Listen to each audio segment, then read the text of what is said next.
जो मैं यहाँ पर बात करना चाहती हूँ 3 स्टेप्स में करूँगी। पहला स्टेप ये है कि इस वीडियो के बाद समड़ियाल के अवाम, पंजाब के अवाम, मेरा यहाँ पर साथ मेरा भाई फ़ाखिर बैठा है, ये पूरी टीम यहाँ पर बैठी है, पूरा पंजाब, सेंट्रल पंजाब के प्रेसिडेंट, जनरल सेक्रेटरी, हमारे अपोजिशन लीडर और पूरे पंजाब ने ये इलेक्शन लड़ा और जीता। पाकिस्तान तहरीक इंसाफ को आप हराकर भी नहीं हरा सके और हमने आपको आपकी जीत को हार में बदल दिया। मैं यहाँ पर सिर्फ इतना कहूँगी कि शुक्रिया वज़ीर आज़म इमरान खान, अगर आप ना होते तो हमें ना पता चलता कि फॉर्म 45 कैसे लिया जाता है। अगर आप ना होते तो हमें ये भी ना पता होता कि हमने अपने हक के लिए, अपने वोट के लिए पोलिंग स्टेशन पर लड़ना है। अगर आप ना होते तो हमारे साथ वही हो रहा होता जो हमारे साथ 3 रेफरेंडम्स में हुआ। हमें आज तक यही ना पता चलता कि अवाम के वोट को किस तरह से तब्दील किया जाता है। खुशी की बात यह है कि ये कौम भी जाग चुकी है और इससे अपने कौम को एहसास है कि उन्होंने अपने हक के आगे कैसे खड़ा होना है। अनफॉर्चुनेट होती हैं ये चीज़ें, लेकिन मुझे ये लगता है कि ये हमारी स्ट्रगल के वो संगे मील होते हैं जो हमें और मुस्तहकम और मजबूत, हमारे इरादों को और पुरअज़म बनाते हैं। मैंने क्यों कहा कि 3 स्टेजेस हैं इस सारी जद्दोजहद के और इस सारी रिगिंग के। रिगिंग स्टार्ट बहुत पहले से हो गई थी, लेकिन हमें ये पता था कि ये इलेक्शन हम जीत रहे हैं। आप जितनी मर्जी प्री पोल रिगिंग कर लें, हम इलेक्शन जीत रहे हैं, क्योंकि हमारी जो ग्राउंड की कैंपेन थी वो हमें ये बताती थी कि लोग सिर्फ वज़ीर आज़म इमरान खान के साथ हैं। आपने 3 साल जुल्म किया, फस्तायत बरती, लेकिन अवाम नहीं मान रही थी।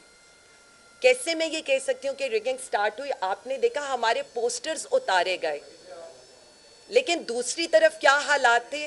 दूसरी तरफ एक इंस्टीट्यूशन के नाम के ऊपर ये पूरा इलेक्शन लड़ा गया। स्टार्टेड फ्रॉम कि उस इंस्टीट्यूशन के नाम के ऊपर ये इलेक्शन लड़ा गया, टिल कि आपने आखिर में शुक्रिया की ट्वीट भी कर दी।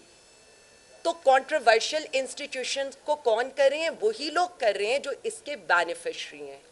हम जमहूरियत पसंद हैं, जमहूरियत पसंदी के उसमें रहकर हम अपने आइन और कानून के दायरे में रहकर हमने ये इलेक्शन लड़ा और हमें फ़ख्र है कि अल्लाह रब्बुल इज़्ज़त की मदद के बाद अवाम की हमायत से हमने इसको जीता है।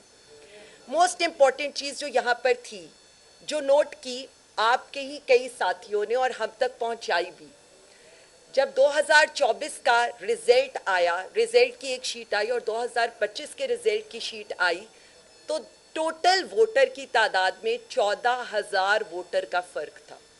ख़वातीन के ज़्यादा वोटर से और बंदों के कुछ कम वोटर से, लेकिन ऑन द टोटल 14,000 वोटर आप अपनी जेब में डालकर इस इलेक्शन में आए, क्योंकि उनका कोई ना इंदराज था किसी वोटर लिस्ट में और ना कभी ईसीपी ने किसी किस्म का नोटिफिकेशन इशू किया था कि इतना बड़ा ह्यूज डिफरेंस एक साल में वोटर के उसमें आ चुका है तादाद में। सो 14,000 तो आपकी जेब में था जो वोटर लिस्ट में एग्जिस्ट ही नहीं करता था। उसके बाद आपने किस किस तरह से इलेक्शन के अपने लॉज के पर खच्चे उड़ाए। हमारे टोटल 186 पोलिंग स्टेशन थे, जो 139 पोलिंग स्टेशन थे, जो रूल अपना ईसीपी का कहता है कि आप एक पोलिंग स्टेशन पर 1300 से ज़्यादा वोटर रजिस्टर्ड नहीं कर सकते। आपके 139 पोलिंग स्टेशन ऐसे थे जहां पर आप 1300 वोटर्स से ज़्यादा को रजिस्टर कर रहे थे। तकरीबन 41 वो थे जहां 1800 से भी आप एक्सीड कर गए और 15 पोलिंग स्टेशन ऐसे थे जिन पर आप 2000 से भी एक्सीड कर गए।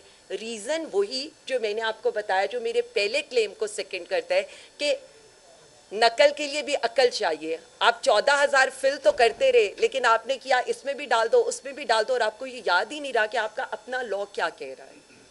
फिर आ जाए, आपने आखिरी टाइम में ब्लॉक कोड शिफ्टिंग की। ये आपको यहाँ पर नज़र आ जाएगा कौन कौन से ब्लॉक कोड कैसे शिफ्ट किया गया।